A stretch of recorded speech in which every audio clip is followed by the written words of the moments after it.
At the Chapter 12 overview, 12.4, and these are problems 22 through 29, and we're going to be focusing on finding the slope of tangent lines. This will involve using a method that we had used in the first chapter, finding slope of functions that aren't linear. Here I'm just going to be kind of teaching the power rules. There are lots of different rules to use in finding the derivative, or f prime, and you can also see it written as dy dx. It's a derivative of y with respect to x. And this power rule is a simple rule to use. And it's kind of the easiest one to use. And so it's a simple thing where we're going to be multiplying two numbers and subtracting one. And so we have lots of different examples to look at. So in this one, we're given a function, the negative x squared. So this isn't linear. So this is the first time that we're going to try and find slope of a function that isn't a line, it has a curve.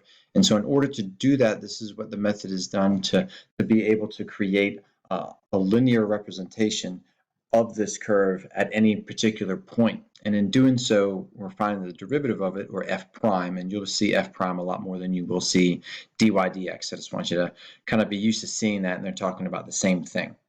And so what happens is we're going to go through this power rule, and then we just simply plug in -3.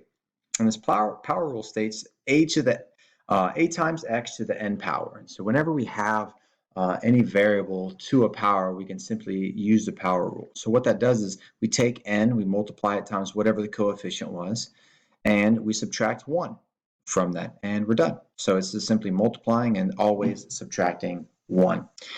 And so here, if we look at our function, -1 is the coefficient, so I just wrote it here in red.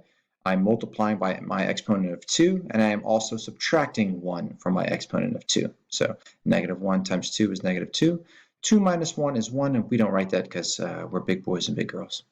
And so here we have f prime, or the derivative, and we're going to evaluate that. So this represents our function of our derivative, -2x, and we're simply going to replace that x with the given value, -3, -2, times -3 is 6. So 6 represents the slope of the tangent line. And we're done. On to the next. Looking at 23, we're going to apply that same power rule. And when you do that, you're going to be doing it to everything that's in there. So I just don't do it to the first term, I do it to all terms. So it's going to be 2 times -3, which is -6. 2 minus 1 is 1, gone. And here we have x to the first power. So 1 times 13 is 13. 1 minus 1 is 0. So anything to the 0 power is 1. So I just didn't write 13 times 1 because we all know that is 13. And so now we have our derivative, our f prime, or dy dx, is -6x plus 13. We plug in -3, evaluate, we get 31.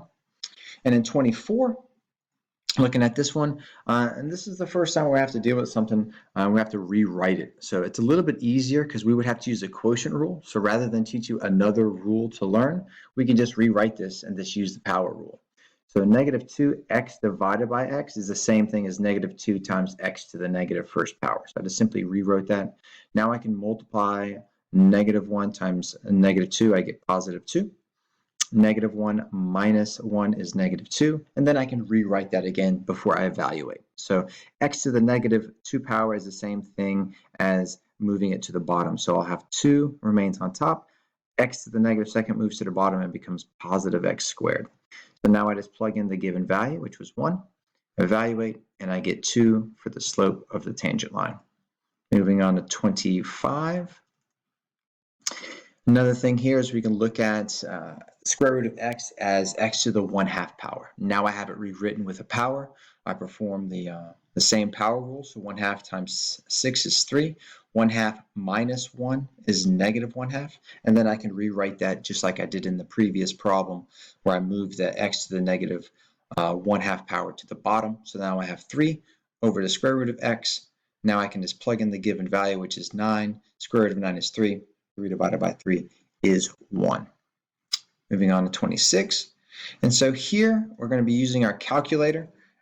Make sure you are in radian mode. So you hit the y equals, put in our function.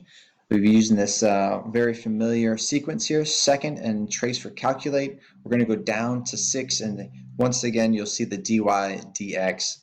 And we'll have, the thing about this though, it's not gonna prompt you. Like in the other time when we did value, it would say x equals, and the cursor would be waiting for a value.